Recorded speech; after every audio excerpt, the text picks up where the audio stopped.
डर के साए में चीख चीख कर चिल्लाने वाली ये भयानक कहानियां।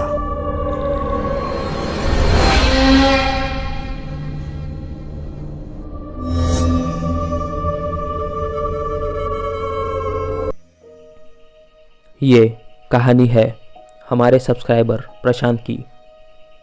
मैं मुंबई में माटुंगा में रहता था। मैं वहाँ एक गैरेज में काम करता था और मुझे 6 महीने बाद शेठ ने छुट्टियाँ दी थी और मैं अपने गांव आया था। गांव के लोग बहुत सीधे और दिलदार थे। बहुत दिनों बाद गांव आने के कारण घर में सब लोग बहुत खुश थे और मेरी चाची ने मेरे लिए बहुत प्यार से खीर बनाई थी। मैंने वो खीर खाई और ऊपर कमरे में सोने के लिए चला गया। मेरी रात को आँख खुली। मुझे बाथरूम जाना था और मैं बाथरूम की तरफ बढ़ने लगा। बाथरूम हमारे घर के कंपाउंड में था। मैंने घर का दरवाज़ा खोला और मैं घर से बाहर आया और बाथरूम गया फ्रेश होने के लिए। मैं बाथरूम में फ्रेश होने के बाद बाहर आया और मैंने जो देखा वो मैं आज तक नहीं भूल सकता था। मैंने देखा हमारे घर के पड़ोस में एक औरत का जलता साया दीवार के ऊपर पैर नीचे डाले बैठा हुआ था। वो दिखने में बहुत भयानक था। उसका शरीर आग से जल रहा था। उसकी आंखें थी ही नहीं। अंदर के काले खोल धब्बे दिख रहे थे।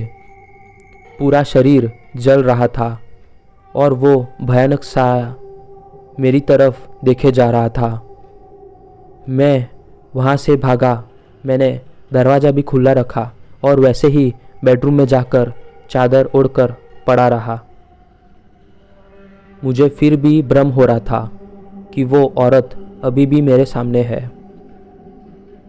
भ्रम नहीं, मुझे यकीन ही था कि वो मेरे बेडरूम में है, लेकिन आँख खोलने की मेरी हिम्मत न थी। मैंने चिल्लाने की कोशिश की, लेकिन मेरे गले से आवाज़ ही नहीं निकल रही थी। अब मुझे और डर लगने लगा था।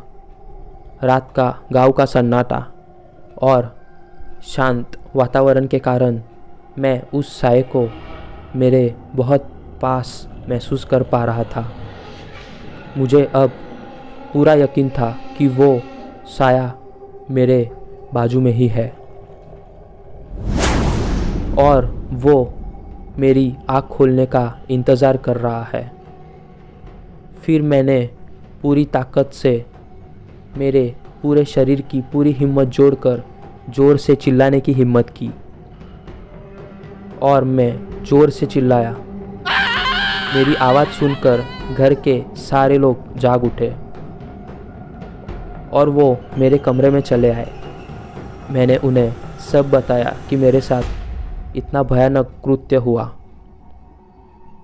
घर के सब लोग को पता था कि ये क्या था, लेकिन मुझे किसी ने नहीं बताया। चाची ने कहा, आज सब लोग प्रशांत के कमरे में सोएंगे। घर के सारे परिवार वाले मेरे कमरे में ही सोए और देखते देखते सुबह के 7:30 बज गए। सुबह नाश्ता करने के बाद मेरे चाचा मुझे स्टेशन तक छोड़ने आने वाले थे और उन्होंने रिक्शा बुलाई और वो मुझे स्टेशन तक छोड़ने आए। जब वो मुझे स्टेशन तक छोड़ने आए, उस वक्त मैंने उनसे रिक्शा में पूछा कि चाचा, मुझे पूरा भरोसा है कि कल जो हुआ वो मेरा भ्रम नहीं था, क्योंकि मैं कल रात को सोया ही नहीं था। फिर चाचा ने प्रशांत को सब सच बताया। चाचा ने कहा कि बहुत साल पहले उस घर में एक शादीशुदा जोड़ी रहा करती थी और वो बहुत खुशहाल ज़िंदगी बिता रहे थे।